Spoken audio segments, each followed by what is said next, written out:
Welcome back. తెలంగాణలో ఓవైపు ఉద్యోగులు నిరుద్యోగుల ధర్నాలు, మరోవైపు ఈ వచ్చేటువంటి ఈ బడ్జెట్కు సంబంధించి రూపకల్పనలో తలమునకలైనటువంటి ప్రభుత్వం ఆ కసరత్తు దిశగా వెళ్తోంది. నిన్న సమీక్షలు కూడా నిర్వహించినటువంటి క్రమం. అయితే ఈ బడ్జెట్లోని ఈ 6 గ్యారంటీలకు సంబంధించి ప్రైవేటు బిల్లు ప్రవేశపెడతామంటుంది బీఆర్ఎస్. అదేవిధంగా ఇచ్చిన హామీలపై నిలదీస్తాము అంటోంది బీజేపీ. మరోవైపు పార్లమెంటు వేదికగా పలు రాష్ట్రాల అప్పులకు సంబంధించి కేంద్రం నివేదన, ఇటు తెలంగాణ అప్పుకు సంబంధించి కూడా ప్రస్తావన. ఓవైపు రైతులపై ఎంత భారం అప్పుల్లో ఉంది, ఎట్ ద సేమ్ టైం రాష్ట్రానికి అయినటువంటి అప్పెంత అన్నదానిపై నిన్న నివేదించినటువంటి క్రమంలో ఈ అంశాలపై మనం మాట్లాడుకుందాం. గెస్టులు కూడా సిద్ధంగా ఉన్నారు. కాంగ్రెస్ సీనియర్ నాయకులు జితేందర్ గారు, నమస్తే అండి. జితేందర్ గారు, వెల్కమ్ టు ద డిబేట్. నమస్తే. నమస్తే అండి. అటు బీజేపీ సీనియర్ నాయకులు శంకరోళ్ల రవికుమార్ గారు, రవికుమార్ గారు నమస్తే అండి, welcome to the debate. Maybe Ravi గారికి నా వాయిస్ వెళ్ళట్లేదని అనుకుంటున్నాను. జితేందర్ గారు, ముందుగా మీ దగ్గర నుంచి మొదలు పెడతాను. చెప్పండి, ముందుగా ఉద్యోగులు నిరుద్యోగులు వీళ్ళకు సంబంధించి నిన్న ధర్నా మీకు తెలిసే ఉంటుంది. సో వాళ్ళ డిమాండ్స్, అటు ఉద్యోగస్తుల డిమాండ్స్ కావచ్చు, ఎట్ ద సేమ్ టైం ఇటు నిరుద్యోగులకు సంబంధించి జాబ్ కోసం ఎదురు చూస్తూ పలు సందర్భాల్లో నిరసనలు వ్యక్తం చేశారు. ఇప్పుడు ధర్నాకు పూనుకున్నటువంటి సిచ్యువేషన్ ఏంటి సార్? అంటే ఇచ్చినటువంటి హామీని మీరు మరచారు అంటున్నారు వాళ్ళు. ముందుగా మీకు ప్యానెల్లో ఉన్న మిత్రులకు, హెచ్ఎంటీవీ ప్రేక్షకులందరికీ నమస్కారాలండి. నమస్తే అండి. ఈరోజు గడిచినటువంటి 2 సంవత్సరాలలో ప్రజల సంక్షేమం కోసం మీరు 6 గ్యారంటీలలో కూడా అనేక విషయాలు కూడా అమలు చేసినాము. ఉద్యోగుల విషయానికి వస్తే ఈరోజు 60 నుంచి 70,000 ఉద్యోగాలు ఇవ్వగలిగినాం. మరి ఒకవైపు సంక్షేమం, ఒకవైపు అభివృద్ధి నడుస్తూ ముందుకు పోతా ఉంది. అదేవిధంగా 6 గ్యారంటీలలో మరి 200 యూనిట్స్ కానీ, అదేవిధంగా సన్నబియ్యం మేము ఇవ్వలేని హామీ కూడా ఈరోజు 3,20,00,000 మందికి సన్నబియ్యం ఇవ్వగలిగినాము. అదేవిధంగా 1,00,000 రేషన్ కార్డులు ఇవ్వగలిగినాము. ఇలా చెప్పుకుంటూ పోతే అదేవిధంగా మరి ఈరోజు మరి ఇందిరమ్మ ఇండ్లు ఇవ్వగలిగినాము. మరి గ్యాస్ సిలిండర్ 500 రూపాయలకి ఇవ్వగలిగినాము. ఇలా ఫ్రీ బస్ ఇవ్వగలిగినాం. మహిళా సంక్షేమం కోసం ఈరోజు 27,000 కోట్లు వడ్డీ లేని రుణాలు ఇవ్వగలిగినాం. మహిళల కోసం 15,000 అంగన్వాడీ పోస్టులు ఇచ్చినాము. పెట్రోల్ బంకులు ఇస్తున్నాం, సోలార్ ప్లాంట్లు ఇస్తున్నాం, అద్దె బస్సులు ఇస్తున్నాం, ఇంటిగ్రేటెడ్ స్కూల్ నిర్వహణ ఇస్తున్నాం, ఉచిత బస్ ప్రయాణం ఇచ్చినాం.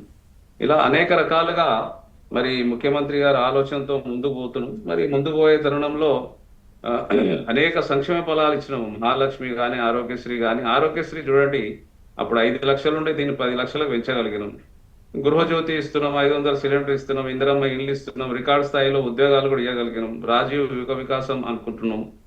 2 లక్షల రుణమాఫీ అనేది రాష్ట్రంలో 2 లక్షల రుణమాఫీ ఏ దేశంలో ఎక్కడ కూడా ఏ ప్రభుత్వం చేయాలన్నట్టుగా 25,35,900 మంది రైతులకు 20,616 కోట్ల రుణమాఫీ చేయగలిగినాం. రైతు భరోసా చూడండి, అప్పుడు 10,000 ఇస్తుండే ఈరోజు 12,000 కూడా ఇవ్వగలుగుతున్నాం. సన్నదానానికి 500 రూపాయల బోనస్ ఇవ్వగలుగుతున్నాం. జితేందర్ గారు, ఇవి ఇప్పుడు వీళ్ళు ధర్నా చేస్తుంది ఏంటి?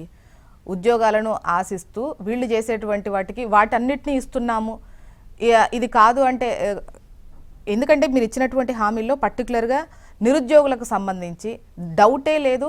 గత ప్రభుత్వానికి సంబంధించి వన్ ఆఫ్ ద మేజర్ ఒకటి ఇష్యూ ఏదైనా ఉంది అంటే నిరుద్యోగానికి సంబంధించి కూడా ప్రస్తావన, అప్పుల ప్రస్తావన, మరోవైపు కొన్ని ప్రాజెక్టులకు సంబంధించిన ప్రస్తావన అనేది ఎన్నికల టైంలో పెద్ద ఎత్తునే మాట్లాడుకున్నాం. నిరుద్యోగుల అంశం అనేది అది చిన్న విషయమేం కాదు. సో జాబ్ క్యాలెండర్ కావచ్చు, మెగా డిఎస్సి కావచ్చు, వీటన్నింటికి సంబంధించి మీరు ఇచ్చినటువంటి హామీ ప్రముఖంగా ఉన్న వాటిల్లో ఇది ప్రస్తావించదగ్గది అండ్ మాట్లాడాల్సినటువంటి అవసరం ఉన్నదే కదా. ఒకటండి, ఇప్పుడు గడిచినటువంటి 10 సంవత్సరాలలో 1,60,000 ఉద్యోగాలు ఇవ్వగలిగినాం. మేము వచ్చిన తర్వాత దాదాపుగా 70,000 ఉద్యోగాలు ఇవ్వగలిగినాం. మరి 70,000 ఉద్యోగాలలో మేము నోటిఫికేషన్ ఇచ్చే మీరు ఇచ్చినామంటే జీతాలు మరి రాష్ట్ర ప్రభుత్వం ఇవ్వాలి కదా, ఇప్పుడు ఉన్నటువంటి ఏర్పడ్డ ప్రభుత్వం ఇవ్వాలి. అదేవిధంగా ప్రభుత్వ ఉద్యోగాలు అనేది ఒక సీమితంగానే ఉంటాయండి. ఇప్పుడు ప్రభుత్వ ఉద్యోగాలు సృష్టించగలగాలి. ఇప్పుడు ఉద్యోగాలు సృష్టించాలంటే పెద్ద ఎత్తున పెట్టుబడులు రావాలి. ఒక గవర్నమెంట్ ఉద్యోగాలే కాదు, మనకు ప్రైవేట్ ఉద్యోగాలు కూడా ఎన్నో కంపెనీస్ రావడం. మరి అదే విధంగా మొన్న జరిగినట్టు తెలంగాణ రైజింగ్ గ్లోబల్ సమిట్ లో 25లో పెద్ద ఎత్తున పెట్టుబడులకు రాబట్టడానికి పనిచేసినాం. 6 ఖండాలు, 44 దేశాలు, 158 విదేశ ప్రతినిధులు, 3,000 ప్రతినిధులతో మనం 2047 వరకు ఒక $3 ట్రిలియన్ లక్ష్యం. ఉమ్, మనం తలసరి ఆదాయం ఈ రోజు రాబోయే కాలంలో 5 లక్షలు తీసుకురావాలనేది ప్రస్తుతం ఉన్నటువంటి ముఖ్యమంత్రి గారి ఆలోచన. ప్రస్తుతం భారతదేశంలో 5% మనం జీడిపిలో ఉంటే 47 వరకు 10% ఎదగాలనే ఆలోచన ఉంది. హైదరాబాద్ లో ఫీచర్ సిటీ అనేది పెట్టి 30,000 ఎకరాలలో భవిష్యత్తు ఫీచర్ సిటీ నిర్మించి ఉద్యోగాలు ఇవ్వాలి, పెట్టుబడులు రావాలి. పెట్టుబడులు వచ్చినప్పుడే ఒక ఉద్యోగాలు అంటే గవర్నమెంట్ ఉద్యోగాలే అనేది కరెక్ట్ కాదండి. ఇప్పుడు హైదరాబాద్ లో రాష్ట్రానికి సంబంధించినటువంటి 2 కోట్ల మంది దాదాపుగా ఇక్కడ నివసిస్తున్నారు. మరి అందులో ఐటీ ఉద్యోగాలు 10 లక్షల ఉద్యోగాలు అంటే నడుస్తున్నాయి ఇక్కడ. జితేందర్ సార్, ప్రైవేట్ ఉద్యోగాలకు ప్రభుత్వ నోటిఫికేషన్ ఎక్స్పెక్ట్ ఏం చెయ్యరు కదా ఇక్కడ మేము ఇప్పుడు ఉద్యోగాలు అనేటివి అన్నది వాస్తవమే, కానీ గవర్నమెంట్ ఉద్యోగాలు కూడా ఉండాలి కదండి, పోస్టులు ఉండాలి. కాబట్టి ఇవ్వాలని అనుకుంటే గవర్నమెంట్ ఉద్యోగాలు అనేది చాలా స్మితంగా ఉంటది. ఎప్పుడైనా కూడా అన్ని ఉద్యోగాలు ఇవ్వలేరు ఎవరైనా.